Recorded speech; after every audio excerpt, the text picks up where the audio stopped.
Deep breath. Okay. So it's a little hard to just come out and say it, but when I was 18, I was struck by depression, and it hit me like a cyclone. It was sudden and it was devastating, and it lifted me out of my college life. It threw me to the ground like a rag doll, and it pulverized my ability to function.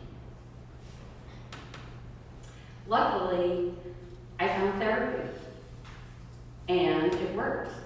So I slowly recovered, and I got a job, and I got a career, and I became successful at my career. I fell in love and got married. I adored my stepdaughters. I even became a grandmother. And through all of this, I never stopped doing therapy, because every effort I ever made just seemed to pay back, kind of like 1,000-fold. And something else was developing over these years. I don't think that I really was aware of it at the time, but I was developing a storyline and also becoming quite attached to it. And the storyline was something like this. I got off to a bad start in life through no fault of my own, but through my courage and hard work, I overcame all that. So I think you can kind of see what I did with that, kind of spinning that story to my own benefit. And what I can say for myself is that it's really hard to resist a storyline that says you're the hero of your own life. So I think you can imagine my shock when the cyclone returned at age 53. I never saw it coming.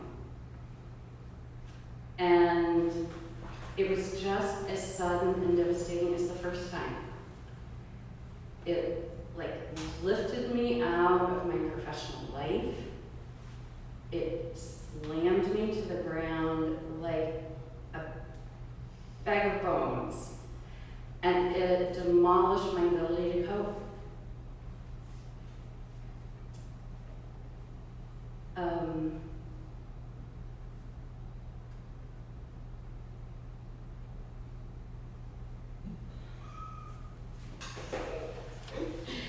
So anyway, so much for being a superhero. And I was stunned. I was stunned in part because I was in therapy at the time. And therapy had been like my sword, my shield, and now I just felt completely defenseless. And I had no idea how I was going to recover. I was desperate. So then Margaret walks into my life. And when she opens the door, I see she's tall and thin, foldable almost, kind of like this elegant water bird.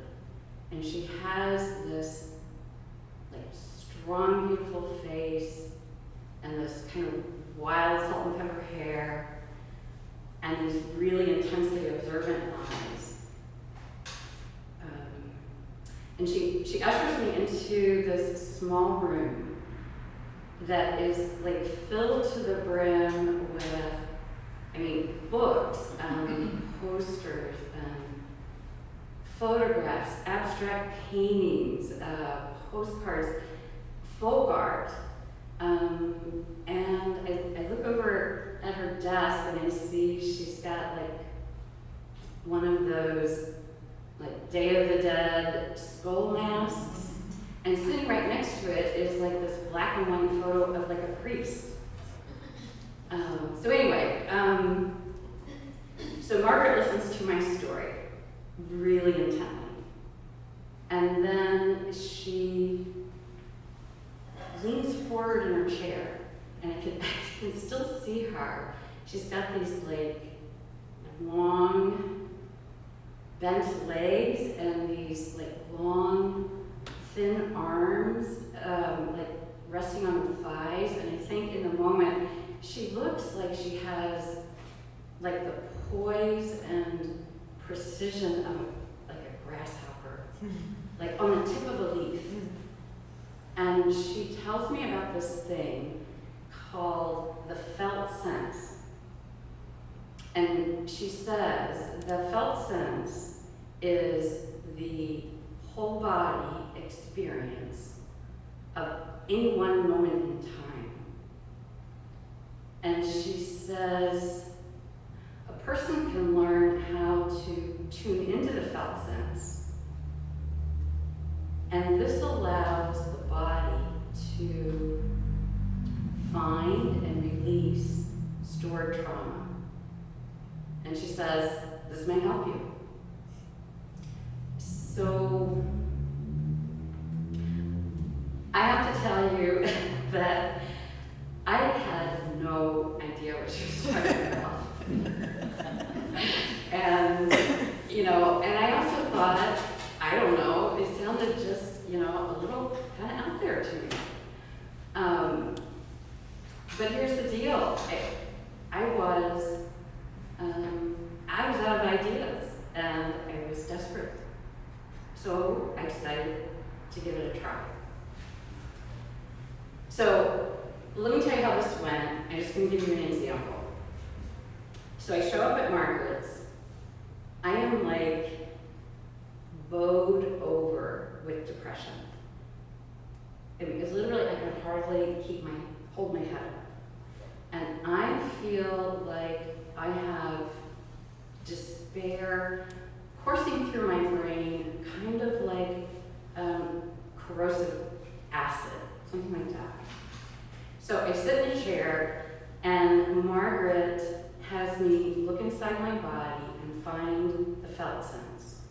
So on this day, I look inside, and I see that there are messages of grief etched along my leg bones,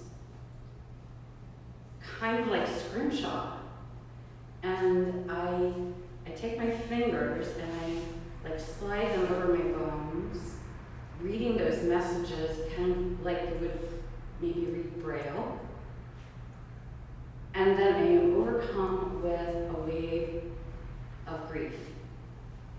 And I feel my whole body become like a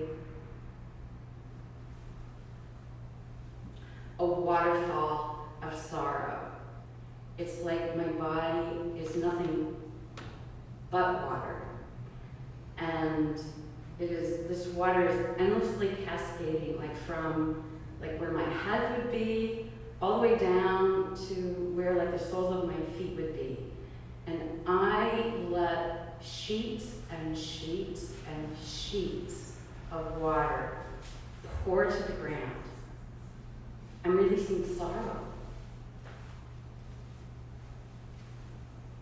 And then the waterfall stops. And I see that where my chest would be, like kind of like from here to here, is like empty, see-through space. And inside that space, like inside my body, is this lovely landscape, like soft lavender hills and these bright green trees. And I feel soothed. I feel refreshed. And then I see a doe walking, like stepping through this forest, like up inside my chest. And she lays her head like on my heart. And I am filled with tenderness, like for myself and the world. So I leave Margaret that day and I feel cleansed. I mean, I feel almost like sparkly. And I'm also astonished and I'm filled with wonder at being alive in ways, I had never felt before. Being alive in ways I really never even imagined. So for 2.5 years, I worked with Margaret and the felt sense. And in every session, I felt myself finding my way out of this cyclone. And in every session, I felt my body releasing some of this darkness. And with each release of darkness, I could feel like new space kind of in my body, like new space for breathing, new space for health, new space for aliveness.